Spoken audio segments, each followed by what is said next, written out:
Hi friends, నేనైతే ఈరోజు చేపల పులుసు చేస్తున్నాను. చూడండి, సో ఆయిల్ అయితే వేసాను, కొంచెం జీలకర్ర అయితే వేసాను, కొంచెం వెల్లుల్లి అయితే వేసుకోవాలి. ఉల్లిపాయను కాల్చి దంచుకున్నది ఒక ముద్ద కొంచెం వేసి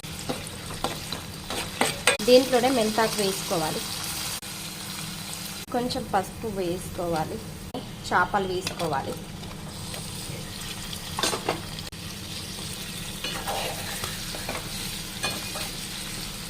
ధనియాలు, జీలకర్ర, మెంతుల పౌడర్ వేసుకుంటున్నాను. కారం వేస్తున్నాను. సాల్ట్ వేస్తున్నాను.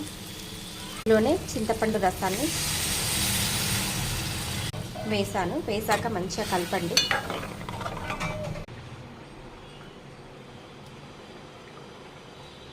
ఆహా, సూపర్ ఇంత మంచిగా ఉందంటే కూర ఎంత మంచిగా ఉంటుంది. ఫైనల్గా చేపల పులుసు రెడీ. లైక్